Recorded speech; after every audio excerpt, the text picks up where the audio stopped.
Good evening, everyone.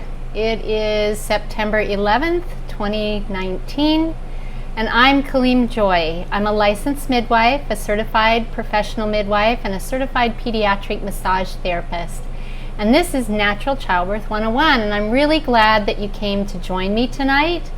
And whether you're here live or whether you're watching this as a pre-recorded, I hope that you gain some great insight and that you'll come back each Wednesday night at 7 to learn more about pregnancy, childbirth, breastfeeding, parenting, and just wisdom of life. I've enjoyed serving families since well before 1994, probably in 1990, I believe. I started teaching classes, began attending births, and the list goes on. And it's such a joy for me to be able to impart some of the wisdom that I've gained throughout the years, to give it to you so that you have it and you can share it with others, whether you're at the park, at the store, whether it's family, friends, whoever it happens to be, or whether you're sharing it on your news feed. Just keep sharing. So as we're welcoming everybody tonight, our topic tonight is on breastfeeding and infections, and how to prevent them if possible, how to recognize that they're there, and also how to treat them naturally without antibiotics if possible. So that's where our opportunity starts tonight, and we're welcoming everybody. Throughout my career, I've had opportunities to work with a lot of breastfeeding, a lot. Between being a midwife, because we tend women at home for the first 6 weeks, so we tend also their breastfeeding, but also being a body worker, I specialize in helping those little babies to get their jaws working well and their backs relaxed so that they can be better milkers, if that's the problem. So let's take a look for a moment at breastfeeding. Breastfeeding is something, and we're going to assume that milk supply is going well, that a baby's nursing, and sometimes there can be an issue.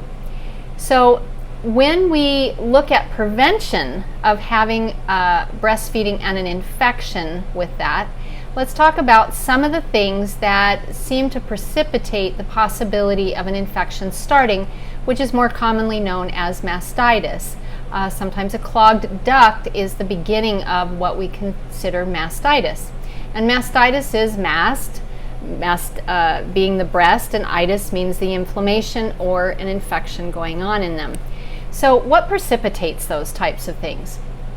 So one, usually if someone calls me up and they say, oh, I think I have a breast infection, or I'm feeling X, Y, and Z, which we'll go into shortly, the first thing that I ask them is, what have you been doing?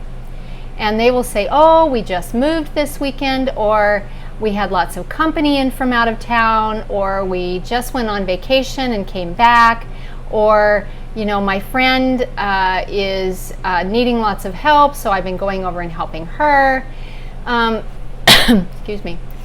It's usually the I'm too busy and I'm not getting enough rest, and the key to that is being able to sit down with your baby. Now, sometimes I get those as you baby wear and you're walking around and you're in a store, or you're doing things, or you're tending other children, you put a baby in a pack, and sorry about that, I forgot to turn the air conditioner off. It's still hot here in Sacramento. That you find that you have to be able to have a baby nurse well, meaning that they need to get you drained, and you also have to have that calmness enough to let the milk down and let it flow. So when we are doing too much, it's like, oh, okay, all right, I'll nurse you. And you sit down, you nurse, you've got 100 million things to do, and you've got to get back. Maybe you're also a working mom at home, that you work from your home, whether it's on your computer or other things, and you just want the baby to get finished. Well, that works sometimes, but sometimes over a few feedings, or sometimes a day, or sometimes a few days, your body begins to say, hey, and your baby sometimes is telling you, sit down, mom, I need a good feeding. You need to calm down. You need to spend some time with me. You need to get me fed. And the baby sometimes can be really fussy to get you to sit down, because when you sit down and you really nurse and you take a breath and you let your mind quiet from whatever it is that you're doing, and that oxytocin, which is secreted up here in your pituitary, starts secreting, it contracts those little muscles in your breast that helps get the milk down to the baby.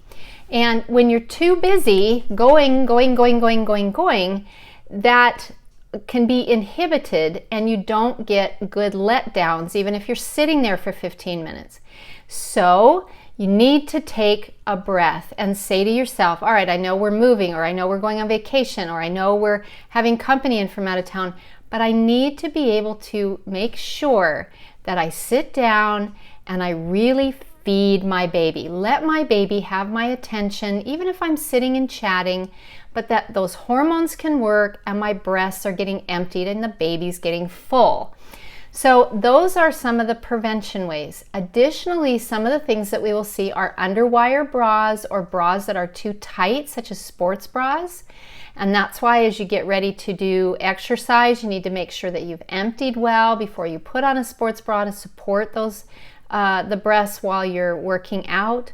So that's another reason why those can get clogged ducts in certain areas, because they're not able to drain. The other can be sometimes sleeping on one side. Maybe you've had a busy day and maybe you slept on one side and nursed the baby from both breasts while you were laying on one side, and then the side you're laying on starts feeling like it just couldn't empty like it needed to. And that can precipitate to the possibility of a clogged duct and infection starting. Another thing can be stress. And all that I've mentioned is, part of that stress. The milk isn't letting down, so it's not getting emptied. And even though you're sitting there for 15 to 30 minutes, you're like, come on, baby, let's get finished. I have things to do. I need to get going.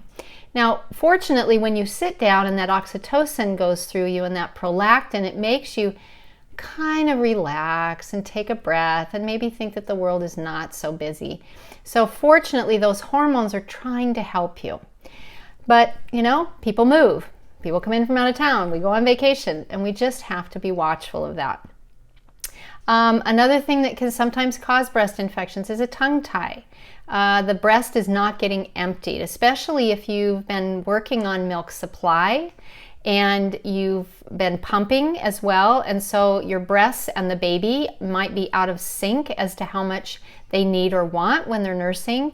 And as you start coming off of a pump, you need to be mindful of that, so that the pumping and now not pumping does correlate with the baby, so that you don't become overfilled because you're not getting emptied properly. Nipple injury. If your nipples have gotten injured and there's pain, that inhibits you from wanting to let down your milk. Sometimes that can precipitate it too. So we see lots of varieties of things that can add to that. But the biggest key that we have seen in watching out for them, and the main phrase is, what have you been doing?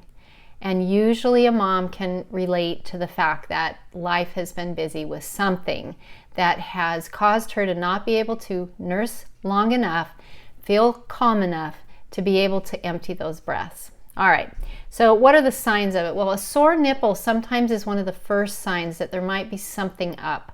So if you're having a bit of a sore nipple, make sure you're correcting your latches, make sure you pay attention. And if over the course of a day or two you notice that those just don't seem to be going away, just be watchful of a lump someplace in the breast where it could be starting to fester. And sometimes a sore nipple is one of them.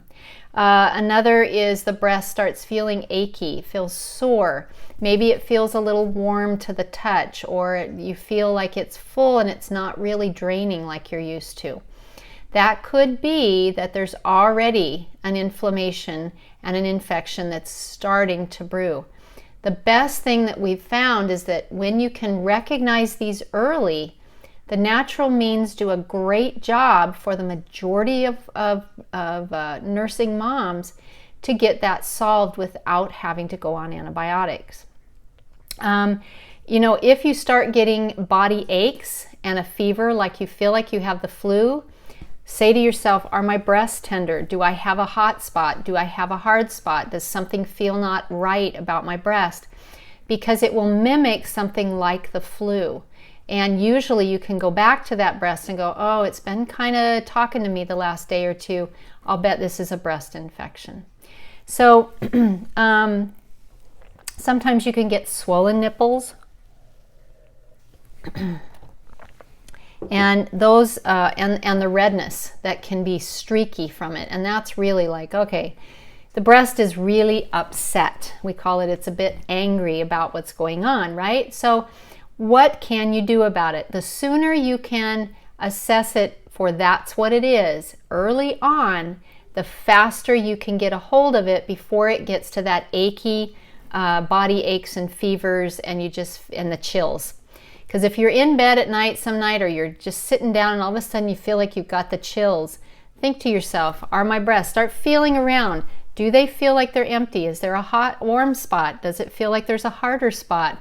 Has nursing been a little funny? Or how is it going? And handle it quickly, all right? So what are some of the natural things? Because we know antibiotics are usually the first rule of thumb that in the medical profession, they will give you antibiotics for a breast infection. And those are useful in the right time and place for a breast infection. We know that it can be a road to a yeast infection on the nipple or in the baby's mouth, or diaper rash. We know that that can happen. And we also know that there can become strains that are antibiotic resistant. So we want to keep antibiotics to a minimum to protect the gut, to protect the health, and to promote health and healing. And that's what using natural medicine is all about. It's promoting health and healing and helping the body to be able to work at what it needs to happen. So when you look at if there is an early signs of a breast infection starting with a little bit of swelling, a sore nipple, maybe the breast has some heat to it, you want to get on it immediately. And what that means is whatever's going on in your schedule, you cancel it. You cancel your schedule for at least 48 hours. And the reason you do that is that you need to rest, which means you need to sit down and you need to sleep and you need to go back to bed, and you need to nurse and nurse and nurse. The other is to provide some massage to that area to help the milk ducts contract to want to move that milk along. We say putting ice on it. And here's the philosophy. Once you start to get where you're like, I know I have a breast infection. It's warm.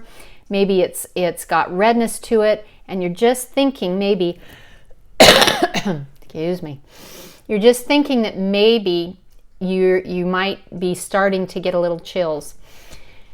When you get to that point, here's what has happened. The milk is in the ducts, and as it flows out through the nipple to the baby, it does a beautiful job. If those ducts either get pressure where they can't empty, or they get overfilled and they start spilling milk out to the outside of the milk duct, then that outsideness gets inflamed and the infection is happening outside of the milk duct. So the milk that's coming through to the baby is safe. There's no infection in that. It's outside of the milk ducts that's inflamed and having an infection. And so what has to be done is that inflammation has to come down. And the reason the inflammation has to come down is because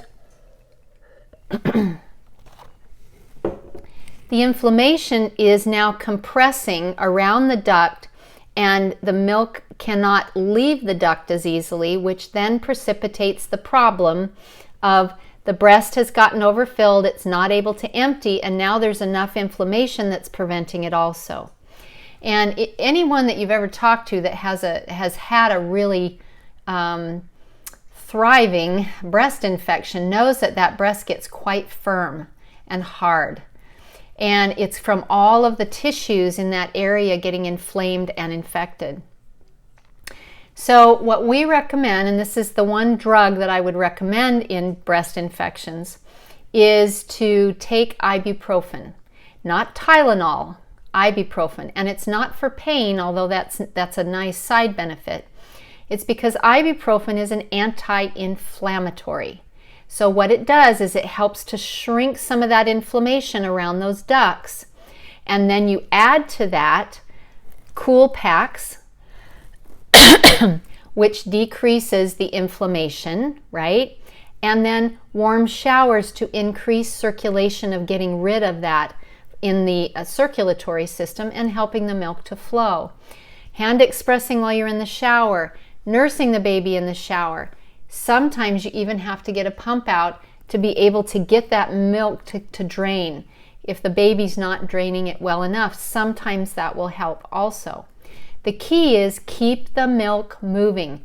Keep each breast getting milked every hour and a half to 2 hours as much as you possibly can, because that's what helps be able to keep this from additionally becoming a problem. So the ibuprofen, how much? Anywhere from 200 to 400 milligrams every 6 hours, and you do that for 24 hours, sometimes longer. We also recommend starting a capsule of echinacea and golden seal, a capsule of cranberry, and a capsule of garlic and probiotic. Now that sounds like a lot of stuff, but the reason that we're doing it is that we're rallying the immune system to get in there and fight that infection. The probiotics are hoping that there's no yeast going on in it. The cranberry keeps bacteria from sticking to mucous membranes, so it makes it harder for it to grow. And the garlic is a natural antibiotic, okay? So using all of those every single hour by the clock, unless you are sleeping, the first 24 hours is a huge key. You keep the ibuprofen, you keep all the supplements, you keep the massage, the milk moving. That first 24 hours is really important. Now, if you've already developed a fever, it takes about 12 hours of doing that religiously to get things to start resolving and having that fever start not coming back. Okay,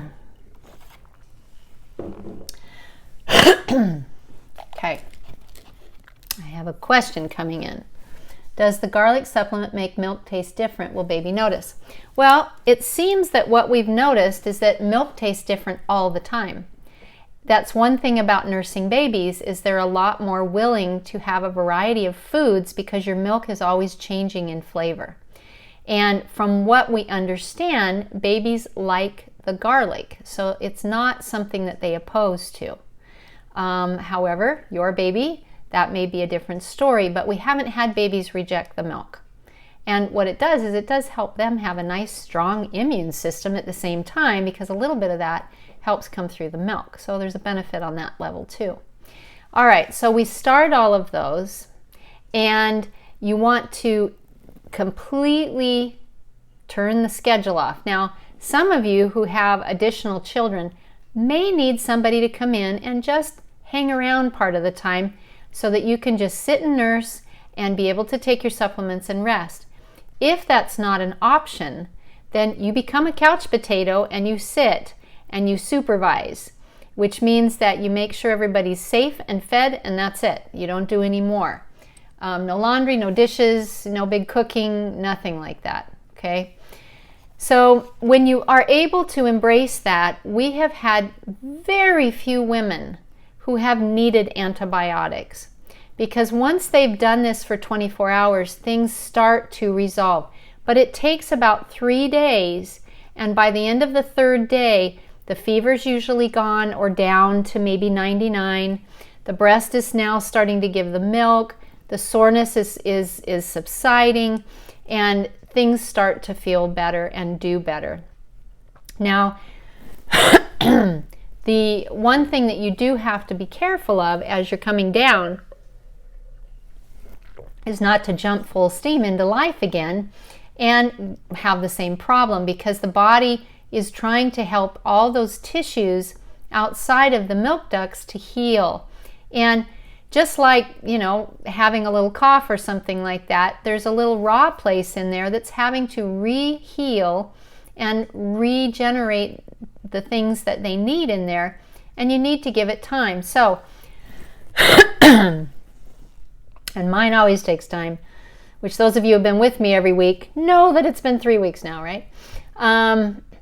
So when you're taking all of these, you take them every hour for the first day, 24 hours, every 2 hours for day 2, every 3 hours for day 3, every 4 hours for another week. And that really seems to help be able to get the body and the breast happy again.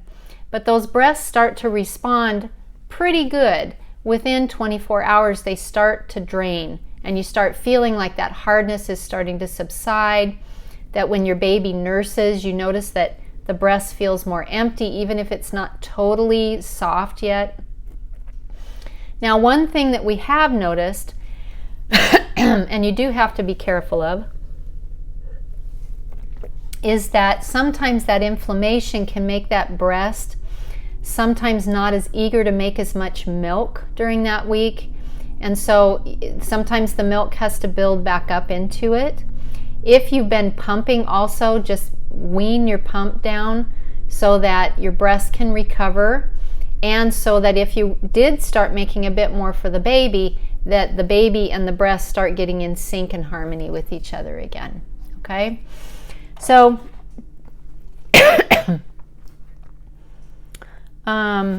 questions. Start thinking about your questions about this and start feeding them along to me. Talking makes my throat dry. The prevention is really, I think, one of the keys. We often, our lives are just busy and moving so fast that just slowing down. And, you know, I've talked about mindfulness, taking a breath, being able to take a break. And that's really, I would say, one of the things that helps so much to make sure that nursing goes well, that the baby knows that your time and your attention is there, is to just sit down, take a nice deep breath, take all of your worries and concerns, put them in your nursing basket next to you and say that's where they need to live, and I'll pick them up when I'm done nursing. All right, another question. If you already have the chills and fever, is it too late for natural medicine? No, it's not. In fact, a lot of the time, by the time we get phone calls, that women have already got the chills and the fever, which we say, all right, the hope is that it's not at 11 o'clock at night where you don't have access to these natural supplements. So for those of you who keep your medicine or your herbal chest full and you are a nursing mom, if you've had an infection before or that's a concern to you, keep some of these on hand. And in our birth recommendations, we always have them buy a echinacea and golden seal tincture bottle, which is made with alcohol. We do that for a couple of reasons, but one of them is so that we know it's in their cabinet. Because 9 times out of 10, they usually will tell us about this because fevers like to go up at night. There's a whole thing with that. And usually it's at 9, 10, or 11 o'clock at night. And I say, you remember that tincture that we had you buy? Go and get it out of the closet. And start taking that along with some cranberry, or have somebody run and get some pure cranberry juice or cranberry capsules and garlic. Usually most all-night grocery stores have those. But you can start taking the tincture until you can get the capsules. And you want to take a full dropper full of that once an hour. So it's not too late. Now, when is it appropriate to say, all right, I've tried the natural means, that's not really what's going to kick this? Well, if you go more than 3 to 4 days and things are not improving, you may need to consider something like that. Does that mean you stop the natural protocol? No. That means you may start antibiotics, but keep the natural going, because that's what's building your system and helping you. Whereas the antibiotic's going to sterilize the field and hope that your body can regenerate. That's just how that works. With a time when it's appropriate to make sure that you see somebody or somebody sees you is if the lump seems to be getting more painful. If you ever notice that you're getting a black dot on that lump and it seems to be a black dot that's growing, you have a bacteria that needs to be looked at, possibly cultured, and you need antibiotics if that happens. And if the breast is inflamed and that doesn't seem to be going away, sometimes there's been a pocket of infection that has now caused what we call an abscess in the breast, and those must have antibiotics. We're just not going to handle.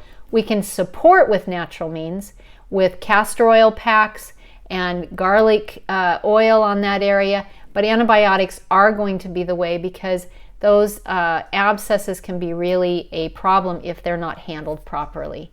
So a breast infection can progress that way if it's not handled, but usually the abscesses are something that we see that was the start of it, and it just kept going on and nothing seemed to be supporting or helping it. But no, the majority of the time it's totally solvable if you get on it and give it 24 hours. All right, more questions. With breastfeeding, if you have had a challenge being able to get your milk supply up, and it's been kind of a an uphill road when you've had your newborn, kind of going up through those 3 to 6 weeks, and then things kind of settled down. But during that time, if you were to get an infection, usually that has more to do with the fact that a lot's going on again, and the breast is out of sync with the baby. It's not getting drained properly. So really assess how to make sure that baby is draining you properly, and that there's not a reason that the baby isn't draining you properly. The other thing that can happen is some women pump like periodically, right? Or they pump once a day. And let's say they go a day or two and they didn't pump, and then the infection shows up. So you can see it's something that when the milk's in there, it needs to flow. It needs to flow to the baby. And if you've asked for more, it needs to flow to the baby, either through nursing or through pumping or something that needs to be able to take care of that. All right, more questions. Anything else? I know you're all thinking about it, and maybe you don't have any more questions for me tonight. I don't know. I think, let's see. I was going to try and give you an idea of what we were going to do next week, but I can't. Can't right now. So I thoroughly enjoy this, and a lot of times it's some things that have come up during the week that I go, you know, this would be a good thing to help people to understand what those are, what they can have in their herbal chest, so that if something like that comes up, or if they have a friend, they know what they can tell them to do. What about a lazy nurser who gets lazier with a bottle? Yes. So lazy nursers are obviously not good milkers, which means that either supply gets challenged, or you're having a baby who's nursing, but you're also pumping in order to keep that supply up, and giving your baby a bottle to be able to supplement that supply that the baby maybe is not taking from you. You have to pace feed babies for sure. And the other thing that I've noticed with bottle feedings is that if we're not completely consistent with what they do, and it's random when they get their bottles, sometimes they don't, equate it quite as simply as that. There are different bottles sometimes that make babies work a little harder or work differently. I can tell you a breast friend is one, but there are several bottles on the market now. There's a new one that I had seen. I do not know the name of it, but I got to see it the other day. It has a large base on it, and the nipple goes up and over like this. It's supposed to mimic a breast, and the back side of it is kind of concave, so it could almost fit against a breast, so that the baby thinks that it's nursing at that time. Very interesting concept. But breast infections can happen with that because of the fact that the breast is inconsistently getting drained, okay?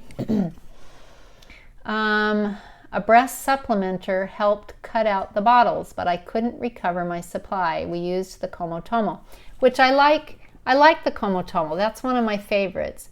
And using like an SNS, I'm assuming that that's part of what you're talking about, Danielle. Using an SNS, yeah, there's still some quickness to that milk when that baby's nursing. And I know myself, when I used an SNS, what I had to do was I had to have my baby nurse for a bit before I would undo the clamp to allow the extra milk to come down, because it was easier. I also used the smallest tube instead of a medium or a large, so it wasn't so fast. But recovering the supply past that comes from, you know, the supply and demand type thing. And it does seem like in the first 3 to 6 weeks, when we pump to build that supply will respond to it. When there's a challenge with supply after babies are 3 to 4 or 5 months old, that supply is harder to build. It doesn't like to recover as easily, but pumping is usually the best thing that you can do next to having the baby at the breast. But sometimes changing how the supplementer is working can help with that. And the other part of it is sometimes it's just the baby, and they're doing the best they can to milk that milk, but they can't keep up the supply at the same time. But you're doing a great job to use a supplementer at breast so that baby stays at breast, keeps milking that, but it doesn't, sometimes that can be a drawback, and that's how I handled it when I had to use one. What other questions? Keep them coming. I love them. I really, really do. And everybody else who reads these later on loves them too. Aw, thanks. Appreciate that. So when you think about nursing and you're talking to other people or for yourself, make sure that you do everything that you can in those first couple of weeks to really set the seeds for as much good supply and a great nurser as you can. And sometimes there are speed bumps and hiccups in that have to do with milk supply, with jaws, with tongues, with, you know, baby's back and neck and shoulders, and it gets challenged. And that in and of itself can challenge how the milk comes in and gets done. In the early weeks, there are receptors, and we talked about this, I think, in one of the other breastfeeding lives. There's receptors that get set down, and sometimes those receptors need a whole lot of encouragement to be able to uptake that prolactin. And so I still would love to know, is there a way to stimulate more and more prolactin? And there are some supplements that people talk about that stimulate milk. You know, I wouldn't want anybody to try it unless they knew that, you know, it was a guarantee. We know that the basic herbs, you know, the fenugreek, fennel, blessed thistle, marshmallow root, these types of things, moringa, oat milk, goat's rue, those are pretty much the traditional ones that a lot of us use. And I think that, you know, different women respond to different herbs sometimes too. Some people love fenugreek and it works really well for them, and some people it doesn't work as well for them. There was, you know, I've read some things about Vitex, and Vitex is something that helps with ovulatory and people who are having fertility issues. Well, some say that it also helps raise milk supply. Some say that it reduces milk supply. So I have never wanted to put it to the test, because heaven forbid, you know, we should reduce supply if we were trying to increase it. All right, let's see. Good, here come the questions. I love it. I found a huge improvement in my supply when I didn't offer a pacifier. Is there ever a time that a pacifier could be useful without affecting supply? Yes. A pacifier is one useful, absolutely, for babies who are solely bottle fed, because they don't get enough sucking time. They can't just go to the breast and snack and feed and just kind of suckle. When a baby is stressed, for whatever their reasons might be, sometimes it's pain, sometimes it's personality, sometimes it's milk supply, it's things of that nature. With milk supply, we never want to substitute non-nutritive sucking when a baby is needing food. And so using a pacifier is what we consider non-nutritive, and so that can decrease the ability for the baby to get calories, so we don't want to use it. Now, sometimes if we have a baby who's getting breastfed and bottle fed, and we know that they've definitely got a full tummy, sometimes a pacifier is helpful because there's no more milk in the breast. They can't keep giving milk in a bottle as long as the baby is getting a full feeding, and that's what you have to make sure of. I do think that sometimes there are some babies who, in order to decrease their stress, because if they're really stressed and they're always pulling and they're crying and they're very fussy babies, it's like, what's worse? Having all their muscles tight and having them stressed and tensed, or letting them suck on a pacifier and calm their nervous system down and stop having all of that nervous body tension that's going on, right? So there is a time for that. Sometimes I think car rides when babies are under 3 or 4 months, those can be helpful to help soothe them instead of screaming and crying until you get to your destination. They won't become addicted to them unless you're always putting the plug in. If you're always giving them that pacifier constantly, and if you're giving them a pacifier when you think, oh, you're not hungry, when your baby may be actually hungry, then you're telling your baby, I'm not listening, right? And that can be challenging to do. So you want to make sure they're getting full feeds, that they're having lots of wet, lots of poopy diapers, and that their weights are going up like they should. And then using a pacifier sometimes can be helpful. They do become addicted to them. So using them just to fall asleep, or using them in a car, using them randomly for opportunities, can help decrease their stress level if that's what that particular baby may need. We sort of suggest if you can stay away from them until 6 weeks. Let the palate kind of get a little more formed so that the pacifier doesn't pull down on it, because then that can cause more trouble with nursing. Hopefully that gave you some guidance on that one. Is it a thing for my breast to not fit a pump? I could never get milk to come out while pumping, but exclusively breastfed for 2 years. So there are some women who do not respond to a pump. They don't let milk down, but their babies extract milk from them very lovely. And you happen to be one of them, and that does happen for some women.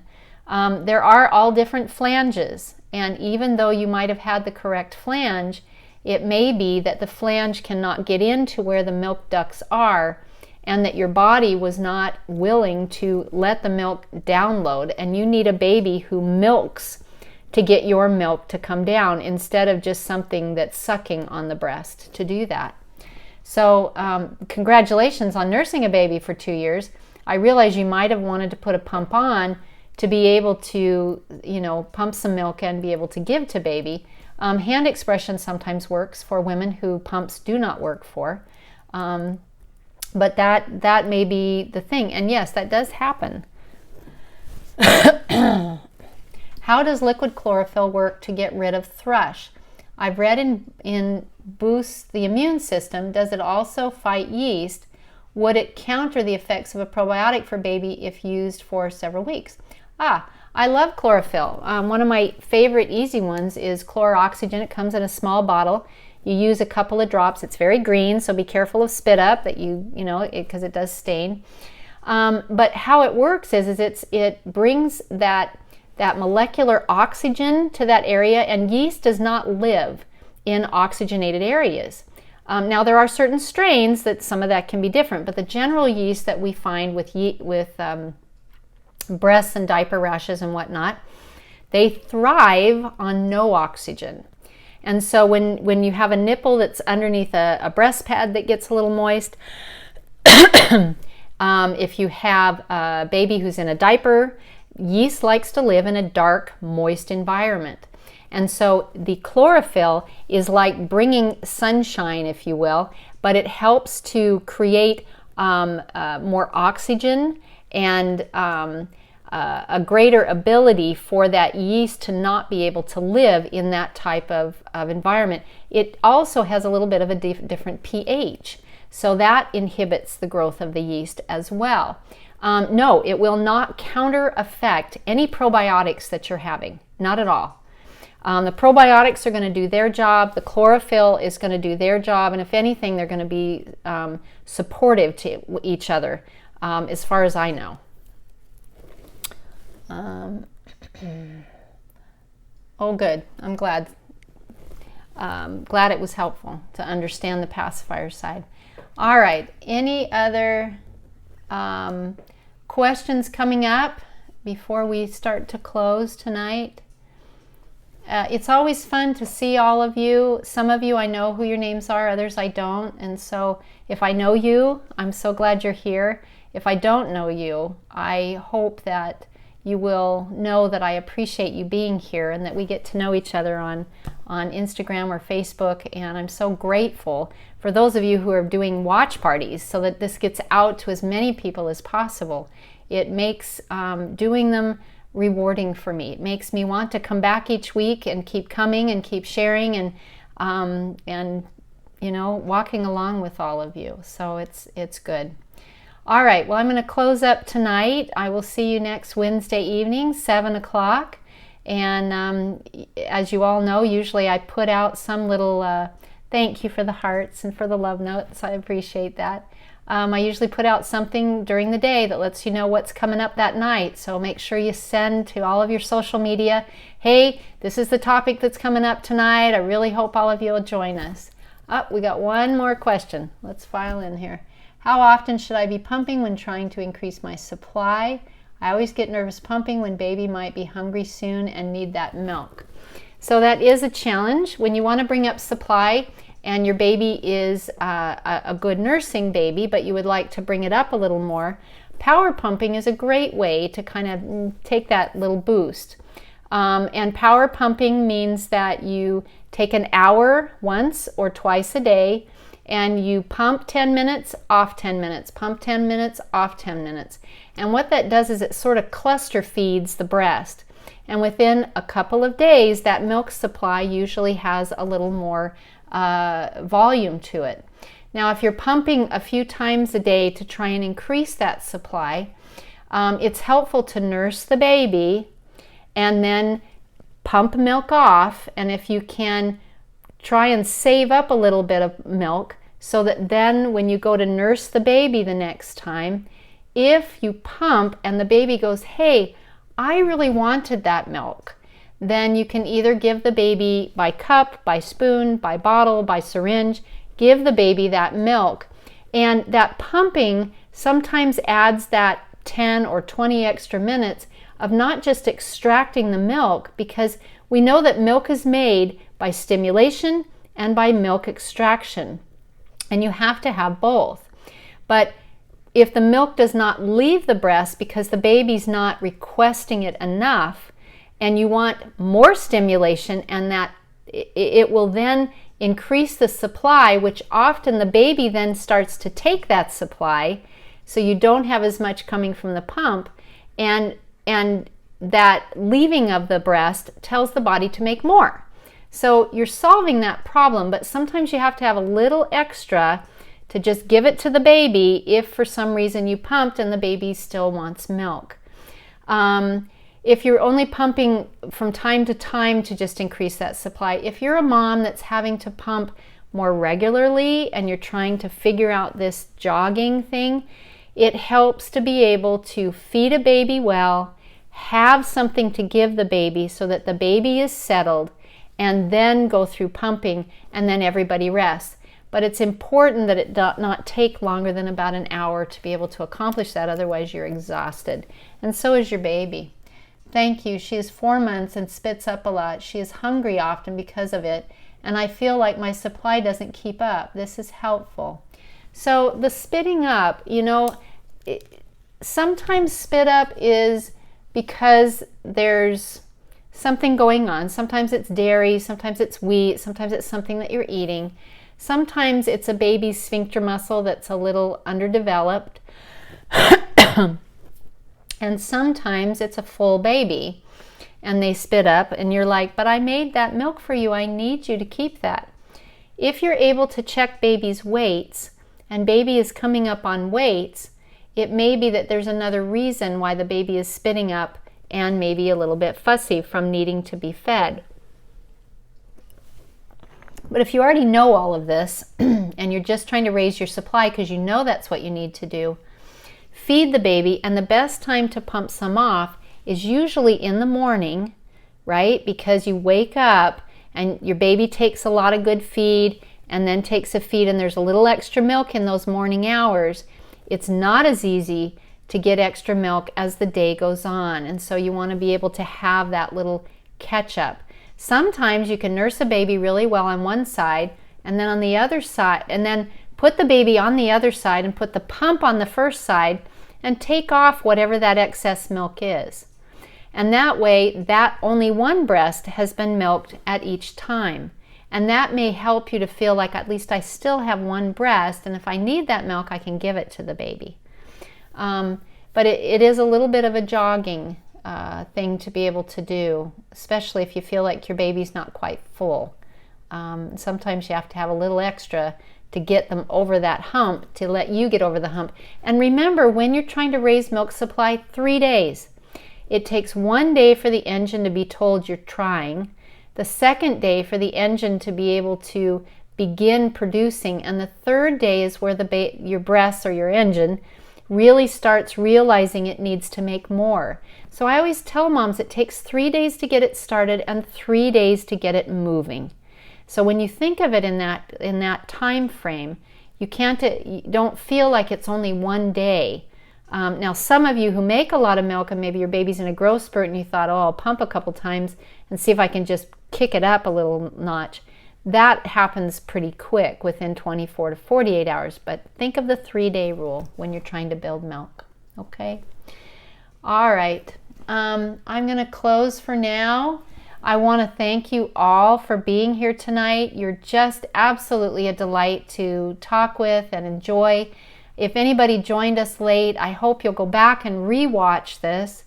And please take it once it's been on. Instagram only saves it for 24 hours. The Facebook page, Natural Childbirth 101, they're all on there.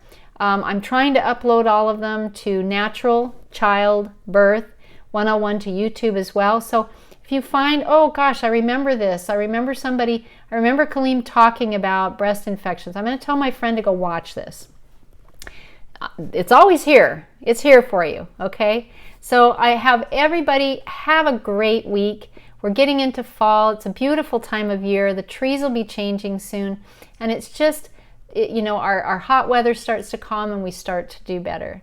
So remember, go in, hug your children, tell them you love them, tell them they're amazing and that they can do anything they set their mind to. I'll see you next week, and thanks so much for joining me. Bye for now.